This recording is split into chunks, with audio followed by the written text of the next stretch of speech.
Bonjour à tous. Bonjour, bonjour. Au programme, nous avons... Pour les amis, j'espère qu'on va passer les prochaines 15 minutes ensemble. J'espère que vous allez rester avec nous. Et sans plus tarder, on va avoir Marie et Hélène qui vont faire les 60 chronos. Salut tout le monde. Bonjour. Donc aujourd'hui, les 65 chronos, c'est pour Marie. Donc on a les lunettes, on a des mots et on va les faire deviner. Mais moi, je peux répondre que oui et non. D'accord? Ok, oh là là. On va mettre les premières. Oh là là. On va voir combien elle trouve dans 60 secondes. Ah, je lance une nouvelle mode aussi en même temps. Ok. Allez. Est-ce que c'est un dessin animé? Oui. Est-ce que c'est des super... Est-ce qu'il a un super pouvoir? Non. Est-ce qu'il est jaune? Non. Est-ce qu'il est bleu? Non. Est-ce que c'est un être humain? Non. Enfin, est-ce que c'est un poisson? Non. Est-ce que... Mais c'est un animal. C'est un animal? Ouais. Ok. Un animal. Un animal. Un animal. Est-ce que c'est un chien? Non. Est-ce que c'est un chat? Non. Est-ce que... c'est pas un poisson? Non. Oh la vache. Il y a quoi comme... Est-ce que c'est un requin? Non, on les connaît depuis très c'est très vieux. C'est très vieux le dessin Ouais. animé? Ok. Oh, nous on aime beaucoup. Oh là là, la pression. Et moi on l'adore aussi. Est-ce que c'est une souris? Oui. Ah, Mickey! Ouais, Ah allez, l'autre. Viens, viens. Est-ce que c'est un dessin animé? Oui. Est-ce que c'est super-héros? Oui. Est-ce que c'est une fille? Non. C'est un garçon du coup? Oui. C'est Batman? Non. Est-ce qu'il a un super pouvoir? Oui. Est-ce qu'il vole? Oui. Superman? Ouais. Hey. Oups, notre allez. Oh, celle-là c'est trop difficile. C'est pas Celle-là c'est trop difficile. Je sais pas ce que c'est, mais Allez. est-ce que c'est un film? Non. Dessin animé, du coup? Non. Ou pas? Ah. C'est un footballeur? Non. Une célébrité? Oui. Une chanteuse? Oui. Non. Chanteur. Chanteur? Ouh. Ah, du coup, c'est un gars. Un jeune ou pas jeune? Jeune. Jeune. Très connu, Marie. Très Connu? Très. Ah, vache. Très connu. Genre international? Oui. Est-ce qu'il est français? Non. Américain? Ouais. Des fois ils disent qu'il est chrétien, des fois ils disent. Justin Bieber! Ouais. Ah, C'est bien, c'est bien. Au moins, dans 60 secondes, 3, c'est bien. Ouais, ça va. L'honneur est sauf. Merci, Haché. De rien, bye bye. Bien joué les filles, bien joué Marie. En tout cas, super défi de la part d'Hélène. C'est vrai. Bon Laurent, je crois que tu avais quelque chose à nous partager. Exact. Bah simplement acte. On va prendre notre quiet time. Je l'ai ouvert et juste donc acte 14 cette semaine et c'est incroyable. J'aime beaucoup et je veux aussi vous démontrer que même dans un passage qui paraît assez compliqué parce que acte c'est pas forcément facile, et ben on peut ressortir et on peut avoir une application personnelle. Oui. Et donc rapidement acte 14, on va prendre ce passage là, acte 14, 14-28. Et je vais juste vous le lire très rapidement, et ça dit ceci. Quand ils apprirent cela, les apôtres Barnabas et Paul déchirèrent leurs vêtements et se précipitèrent vers la foule. Alors déjà, tu vois, ça commence super bien, tu te dis, qu'est-ce qu'on va sortir? Alors, ne déchirez pas vos vêtements, s'il vous plaît. Mais, et ensuite, en s'écriant, pourquoi faites-vous cela? Nous aussi, nous sommes des êtres humains de la même nature que vous, et nous vous apportons une bonne nouvelle, en vous appelant à renoncer à ces idoles sans consistance pour vous tourner vers le Dieu vivant qui a fait le ciel, la terre, la mer et tout ce qui s'y trouve. Dans les générations passées, il a laissé toutes les nations suivre leur propre voie. Et pourtant, il n'a pas cessé de rendre témoignage à ce qu'il est par le bien qu'il fait. Il vous envoie du ciel les pluies et les saisons fertiles et vous comble de nourriture et remplit votre cœur de joie. Wow, ça c'est incroyable. Et c'est à peine s'ils purent, par ces paroles, empêcher la foule de leur offrir un sacrifice. Et donc, rapidement, le contexte, on voit deux hommes incroyables, Paul, Barnabas. Et donc, qu'est-ce qui se passe? Ils arrivent dans un endroit qui s'appelle la synagogue à Icône. Et ça, moi je trouve ça assez hallucinant ce passage-là. Pourquoi? Parce qu'ils veulent faire le bien. Ça marche. Ils font du bien à une personne, à un boiteux. Mais qu'est-ce qui se passe ce bien-là? Et ben en fait, ça se retourne contre eux. Ils leur prennent et ils les mettent sur un piédestal en leur disant « Waouh, C'est des dieux. C'est des rockstars. C'est des rockstars, c'est vrai, c'est des rockstars, tu vois, le t-shirt rockstar et tout. Et en fait, j'aime beaucoup pourquoi tout de suite, et comme je le disais, on voit la réaction de Paul et Barnabas. Paul et Barnabas, tout de suite, qu'est-ce qu'ils font? Et c'est pas dans l'extrême qu'ils font ça. Ils font ça tout simplement, ils déchirent leurs vêtements et se précipitèrent vers la foule en s'écriant « Pourquoi faites-vous cela ?» Et bien tout simplement parce qu'ils reconnaissent que eux-mêmes n'ont strictement rien fait. C'est tout simplement par la puissance de Jésus-Christ, par leur amour envers le Dieu souverain. Et j'aime beaucoup parce que j'ai mis aussi sur...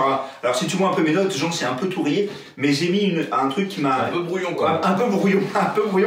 Mais il y a quelque chose qui m'a marqué là, c'est qu'en fait, Paul et Barnabas, c'était tout simplement des canaux. Ils étaient tellement en communion avec le Dieu souverain, avec leur Seigneur Jésus-Christ, bah qu'est-ce qu'ils faisaient? Ils faisaient du bien aux autres. Et malheureusement, on s'est retourné à l'envers. C'est-à-dire qu'ils les ont pris, ils ont fait « Waouh, on a des personnes extraordinaires !» qui font des miracles, qui arrivent, et donc ils veulent le mettre sur un piédestal, mais Paul il leur dit non, attendez, c'est pas nous que vous devez glorifier, c'est pas nous par lequel vous devez faire des sacrifices, parce qu'on le voit aussi dans ce passage-là, qui veulent leur apporter des taureaux, faire des sacrifices, et Paul il leur fait non, et je pense que c'est pour ça aussi, il reconnaît vraiment sa situation envers le Dieu souverain, qui est Paul, et Paul pourtant, Paul est bien au-dessus de nous, pour moi, c'est un exemple, et lui-même se dit non, stop, arrêtez-vous là. Pourquoi? Parce que si vous faites ça, vous allez nous placer comme des idoles. Et ça, j'aime ça de Paul et Barnabas, bah, tout simplement, il leur montre que Dieu doit être à sa place. Qu'ils doivent glorifier Dieu par le fait de ce qu'ils ont fait. Et ça, je me suis posé la question, je me suis dit, Laurent, alors toi, je sais pas si t'es arrivé, Jean, mais moi, ça m'est arrivé plusieurs fois, que tu vois, tu fais quelque chose de grandiose pour le Seigneur, tu fais une super prédication et les personnes viennent te voir et te disent « Hey, c'est excellent ce que tu as dit. » Et tu sais ce qui se passe un peu, et bah, tu es un peu commode dans le siège, tu vois, tu t'assois bien et tu fais vas-y, continue. C'est vrai que je suis pas mal. Ouais, c'est vrai. C'est vrai quand même. J'ai quand même bien assuré, quoi. J'ai quand même bien assuré. Mais en fait, et ben, moi, ça me marque une intention, c'est tout ce que je fais, et ben, que ça revienne la gloire à lui seul. Ah ouais. Et on peut arriver très vite dans l'orgueil, on peut rentrer tout de suite dans l'orgueil. Et puis le deuxième aussi qui m'a encouragé, et ben, c'est tout simplement, ensuite, Paul, il leur dit, renoncez, verset 15, renoncez à ces idoles sans consistance pour vous tourner vers le Dieu qui a fait le ciel, la terre, la mer et tout ce qui s'y trouve. Et en fait, ce passage-là, il m'a marqué, il m'a dit, Laurent, ça fait combien de temps que tu t'es pas analysé? Tu sais, le Norton antivirus, je sais pas si tu connais le Norton antivirus, c'est vieux, hein? C'est vieux, mais le Norton antivirus... Là, t'as perdu le... J'ai perdu le moniteur. Norton antivirus, c'est un programme antivirus, mais tu vois, ce qu'ils font, et ben, ce que j'aime, et c'est ce même principe que la Bible fait avec nous, quand tu te mets face à Dieu, et ben, tu commences à t'analyser, quoi. Tous les dossiers de ta vie, ils commencent à analyser et ils te marquent en rouge, bah, ce qui est pas bien. Et en fait, et ben, moi, ça m'a encouragé de me dire, Laurent, et commence une nouvelle fois à t'analyser et à que Dieu vraiment me marque ce qui ne va pas dans ma vie, ces idoles-là qui m'empêchent vraiment d'être ce canal de bénédiction envers les autres. Moi, ce qui me marque beaucoup dans ce passage, c'est, encore une fois, c'est l'unité, quoi. Ouais. C'est que tu as deux personnes qui sont, comme tu as dit, des exemples pour nous, et encore pour nous aujourd'hui, qui ont été des exemples et pour des milliers de chrétiens à travers le monde, et à travers les histoires qu'on peut lire et dans la Bible sur eux, et pourtant eux ils viennent et ils disent ben, en fait non, on est comme vous, comme vous. Et ça doit toujours nous rappeler qu'on ne doit pas faire de différence. Et je pense que si Dieu il se marque un de ses plus forts caractères, enfin en tout cas un trait de caractère de Dieu, c'est qu'il fait de différence avec personne. Il aime tout le monde de la même manière. Qu'on soit riche, pauvre, grand, petit, il nous aime tous de la même manière, et qu'on soit bon chrétien, mauvais chrétien, en tout cas qu'on se considère comme ça, eh ben, le Seigneur il nous aime de la même manière. Et ça, pour moi, c'est quelque chose d'incroyable. Tout à fait. Non, mais c'est vrai. Non, mais c'est vrai, tu as tout à fait raison. L'humilité, c'est incroyable. Et je crois que Paul et Barnabas, c'était aussi des exemples d'humilité.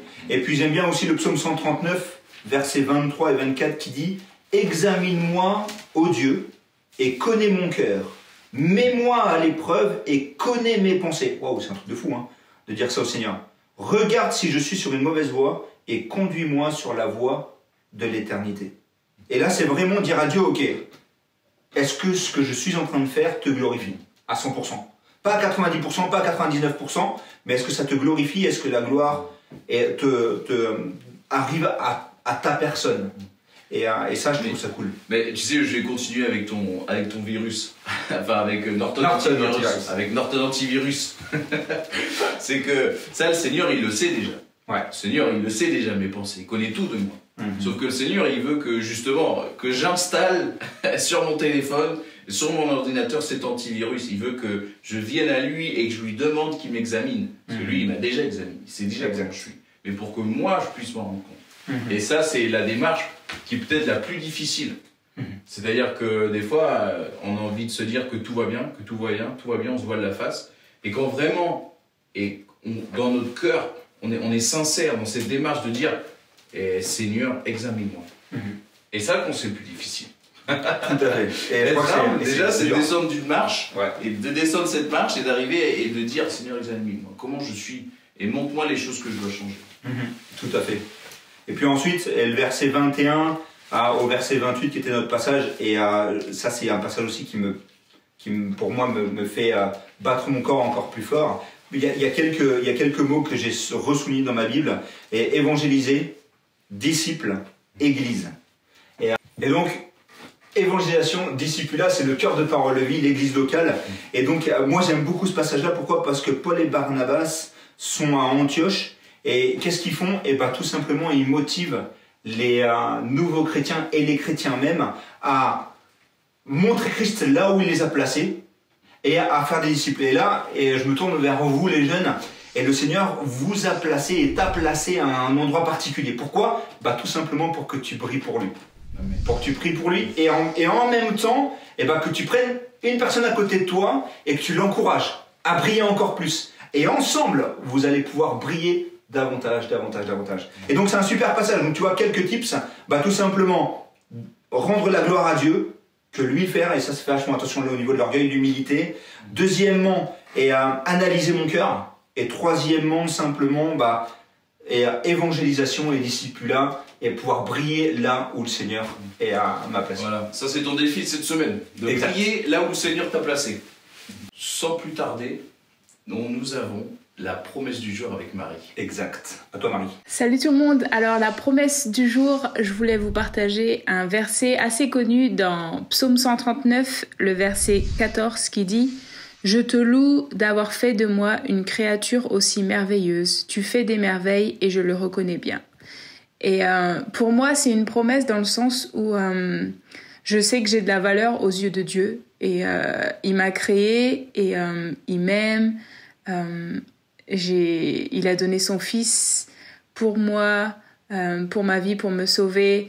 Et c'est vraiment quelque chose sur laquelle c'est important de s'accrocher, parce que le monde autour de nous veut nous donner d'autres standards.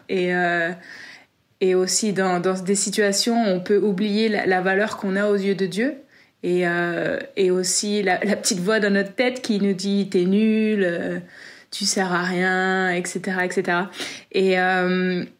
Et moi, ce genre de verset-là, ça m'encourage à me dire non, j'ai de la valeur aux yeux de Dieu, Dieu m'aime, et juste ça suffit. Et je sais pas si vous connaissez la chanson de Lorraine Daigle qui dit You Say. Et ces paroles, à chaque fois, elles m'impactent vraiment, parce que ça résume vraiment bien. En fait, elles se rappellent de comment Dieu la voit. Et pour moi, les paroles sont tellement encourageantes. Je vous encourage à l'écouter si jamais vous l'avez pas encore écouté. Mais ouais, du coup, juste de se rappeler qu'on est une créature si merveilleuse aux yeux de Dieu. Et n'oubliez pas ça, les amis. Salut! Merci Marie, et super promesse. Donc voilà, ça y est. Oh là, et ça va vite. Très bon week-end. Ouais, passez une très très bonne semaine, et on se dit à la semaine prochaine. À la semaine prochaine. Salut, salut.